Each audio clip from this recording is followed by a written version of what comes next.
My girlfriend claimed a solo spa day. I replied, relax and enjoy. Then the spa owner, my client, sent me a thank you photo of her and her secret date, her ex, in matching robes.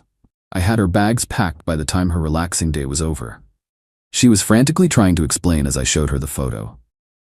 Original post I, 32M, am still trying to process what happened yesterday. My girlfriend Vanessa, 29F, and I have been together for just over 2 years, living together in my apartment for 6 months. Yesterday morning, Vanessa mentioned needing some me time and said she'd booked a day at a spa for a full treatment package. Didn't specify which one, just said it was that new luxury place downtown. She'd been talking about stress from work for weeks, so I thought nothing of it. Told her, relax and enjoy. As she headed out. Here's where it gets interesting. I run a digital marketing agency, and one of my clients is Marina, who recently took over ownership of one of the Luminous Spa locations. We've worked together for about 6 months, primarily through email and video calls. Strictly professional relationship. Around 2 p.m. I get a text from Marina. Thanks for the referral. Always appreciate your support. Attached was a photo of Vanessa in a plush white robe, champagne glass in hand, looking absolutely delighted. With her arm around a guy. Not just any guy. Tyler, 30M. Her ex she swore was ancient history. My stomach dropped. There they were, matching spa robes, clearly on a couple's retreat package. Marina had no idea Vanessa was my girlfriend. We've never met in person, and Vanessa had never visited my office. Marina just thought I'd referred new customers who had booked under Tyler's name. The pieces started falling into place. Her sudden, girls' nights that ran late, the times her phone would ding and she'd flip it over, the mysterious work calls on weekends. I stared at that photo for a good 5 minutes. Then I just acted, calmly, methodically. First, saved the photo and screenshot of Marina's message, evidence secured. Next, I packed every single one of Vanessa's things. Set everything neatly in the living room, not thrown, not damaged, just removed from our shared space. Changed the Netflix password. Removed her from my phone plan. Called my landlord, asked about removing her from the apartment buzzin system. Also called a locksmith who came immediately. Paid the express fee, $250 for same-day service. When asked if I wanted new keys for anyone else, I said, no, just one set for me. By 7 p.m. I heard her key in the lock. The key turned, but the door didn't open. The new locks had done their job. Then came knocking. I opened it to see Vanessa, looking relaxed, hair still damp from what I assumed was her final soak in the hot tub, with him. Vanessa. Hey babe. Oh my god, that was amazing. Exactly what I needed. The massages were... She froze, noticing the suitcases and boxes. What is this? I silently held up my phone, showing the photo Marina had sent. Watched her face collapse. I can explain. It's not what it looks like. You weren't on a spa date with Tyler while telling me you needed me time? Vanessa. Where did you get that? Marina is my client. Small world, huh? She thought you were a referral. The color drained from her face. She started rapid-fire excuses. It was just catching up. We ran into each other there. It's not romantic. I just shook my head. Your things are packed. You should go. That's when the tears started. The begging. I made a mistake. And it meant nothing. And we can work through this. When that didn't work, came the anger. Vanessa, you're overreacting. Where am I supposed to go? Wherever you were planning to sleep the nights you told me you were working late, I guess. Or Tyler's place. You can't just throw me out. I live here. Your name's not on the lease. You're not being thrown out. Your things are packed neatly. Eventually, her friend Zoe came to pick her up. Zoe shot me a disgusted look, like I was the villain. They loaded most of Vanessa's things, and I told her she could arrange to pick up the rest later. As they were leaving, Vanessa turned back. You'll regret this. When you calm down, you'll see this was an overreaction. I just closed the door. Update 1. 1 week later. It's been a week since Spagate, and things have escalated. First, Vanessa texted asking to get her remaining things on Wednesday. I replied that I'd be home from 6 to 8 p.m. At 6:30 p.m., the doorbell rings. It's not just Vanessa, it's Vanessa, Zoe, and Tyler. The audacity was breathtaking. Why is he here? Vanessa, he has a truck, for my things. She wouldn't meet my eyes. Tyler had this smirk that made my blood boil, but I kept it together. Fine. The boxes are right inside. I noticed Vanessa trying to head toward the bedroom. Where are you going? I need to check if you packed everything. I did. Everything of yours is here. And that set her off. Your apartment? I've lived here for 6 months. I have rights.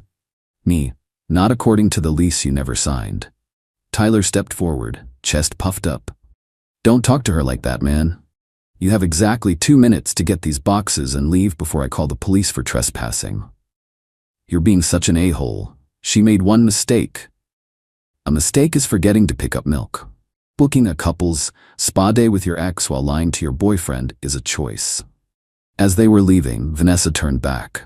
Vanessa, what about the money I contributed to bills and the furniture we bought together? The furniture we bought together was a lamp and some throw pillows, which are in those boxes. You paid $350 a month for utilities and groceries while living rent-free in my $2 $100 a month apartment. Consider us even. After they left, I got texts from Vanessa's sister Mia, someone I'd always gotten along with. Mia, you didn't even give her a chance to explain. Tyler ran into her at the spa. You're ruining her life over nothing. I didn't bother explaining that couples packages at Luminous Spa need to be booked at least 3 days in advance. This wasn't a coincidence. Then came the social media assault. Vanessa posted a vague, tearful story about learning that people you trust can turn on you in an instant, and the pain of being discarded without a conversation. Mutual friends started reaching out, asking what I'd done to hurt her. Vanessa's mother called me. Cool. I raised my daughter to be forgiving and understanding. I thought you had those qualities too. Mrs. Henderson, with respect, Vanessa was on a romantic spa date with her ex-boyfriend while telling me she needed alone time. She says it wasn't planned, and even if it was, don't you think you're overreacting? Me. I consider lying and emotional cheating more than an indiscretion. She's devastated, had to move in with Zoe. She's sleeping on a couch because you couldn't handle a simple conversation. I'm sorry she's uncomfortable, but that's not my responsibility anymore. Well, she still has her key. Maybe when you cool down. She doesn't have access to this apartment anymore, Mrs. Henderson. The locks were changed the same day I found out. I got an email from Vanessa. I'd blocked her number. Subject line, what I'm owed. She demanded $1,800 for rent contributions. She never paid rent. $300 for her half of the TV. It was mine before she moved in. And $650 for emotional distress. I forwarded it to my buddy who's a lawyer.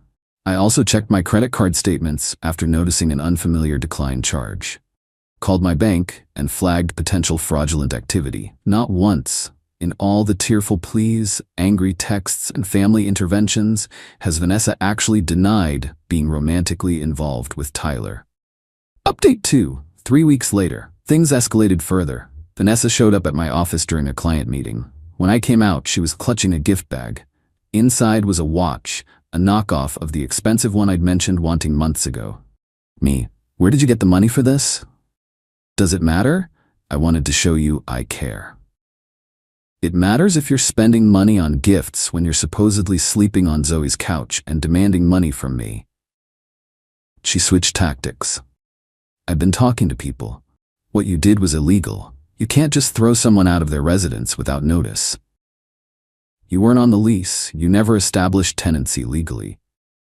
My lawyer says, have them contact mine. I slid my attorney's business card across the table. After she left, things got dirty. 1, she contacted my biggest client, claiming to be my business partner, with concerns about recent service. Thankfully, they called me directly. 2, anonymous 1-star reviews appeared on my business pages. They began right after our breakup, and by now there were about a dozen. Reported them all with evidence they were retaliatory. 3, her brother Noah showed up at my apartment building. Big guy, former college wrestler. Security cameras caught him trying to get buzzed in, claiming he was there to get Vanessa's things. When denied, he paced outside for nearly an hour. My response to these escalations was strategic, documented everything, sent professional emails to clients about a disgruntled ex-partner, filed complaints against fake reviews, provided security footage to building management. Then came the revelation that changed everything. Marina called about a marketing issue and mentioned, "By the way, those people you referred recently, they've actually been to our other locations before. They came in using different contact information this time. Looking at our system, they've booked couples packages at our partner locations at least 3 times in the last month. Last month, while we were still together. This wasn't a one-time mistake. I asked when their next appointment was. She checked and told me they were coming in that weekend. That Saturday, I had lunch at the cafe across from Luminous Spa. Sure enough, at 1 p.m., Vanessa and Tyler arrived together, holding hands. Took photos from a distance. I sent one photo to Vanessa. Still nothing? Still an overreaction? Enjoy your spa day." The backpedaling was immediate. I didn't respond to any of her texts. Instead, I sent the photos to everyone who had contacted me defending her. Zoe, Mia, Carol. FYI, this is what Vanessa claims was a one-time accidental meeting. The fallout was nuclear. Mia actually called to apologize. Even Zoe went silent. Only Carol doubled down. Well, you clearly weren't meeting her needs if she turned to someone else. The final nail came when Vanessa posted a couple's photo with Tyler on Instagram. Sometimes things fall apart so better things can fall together. New beginnings. Tagged location, Luminous Spa. Final update. 2 months later, Vanessa made one last desperate attempt to rewrite history. She showed up at my apartment building around 10 p.m., managed to get buzzed in, and knocked on my door. I kept the security chain on. She looked tired and disheveled. "Vanessa, can I please come in? Just to talk?" "No. Say what you need to say from there." "Vanessa, Tyler and I broke up. It was a huge mistake. He took advantage of me." "Me. That's unfortunate, but it doesn't change anything between us." "Don't you see? I made a mistake. Everyone deserves a second chance." She switched tactics when that didn't work. "Fine. Yes, we were seeing each other, but you were always working, always distant. What was I supposed to do? You were supposed to break up with me if you were unhappy. Not lie, not cheat." "We weren't technically cheating. We never slept together." She actually looked proud of this distinction. Me. "Goodbye, Vanessa." "Wait, I need money. I can't make rent at my new place, just a loan until I get back on my feet." "No. Please. $800, that's all. I'll pay you back." "Ask Tyler.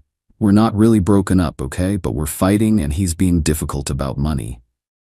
The next day, I received an email from a generic lawyer requesting $2,500 in compensation for personal belongings allegedly not returned. My attorney sent a formal response requesting an itemized list with proof of ownership.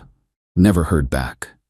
The final piece of the puzzle came when Marina called about our marketing work. "By the way, I had to ban your former referrals from the spa. Caught them trying to use a fraudulent credit card." When I asked for details, she explained that Vanessa and Tyler had been trying to use a credit card that kept getting declined. Mine. They claimed it was their friend's card who had given permission. This confirmed my suspicions from those declined charges I'd noticed weeks ago. Vanessa had either saved my credit card information or taken a photo of my card. Looking at my statements, there were at least a dozen declined attempts at spa locations and restaurants after our breakup. Thankfully, the fraud alert I'd set up prevented the charges. I immediately canceled that card, reported the fraud, and checked all my other accounts. I decided not to pursue legal action. The hassle wasn't worth it since no charges went through. As for me, life is surprisingly good. The business is thriving. Those fake reviews actually brought more attention once they were removed. I've renovated parts of the apartment, removing the last traces of Vanessa's decorating vision. Started boxing again, something she always complained took too much of my time. Last weekend, I finally met Marina in person at a business networking event. After working together remotely for months, we got talking and realized we have a lot in common.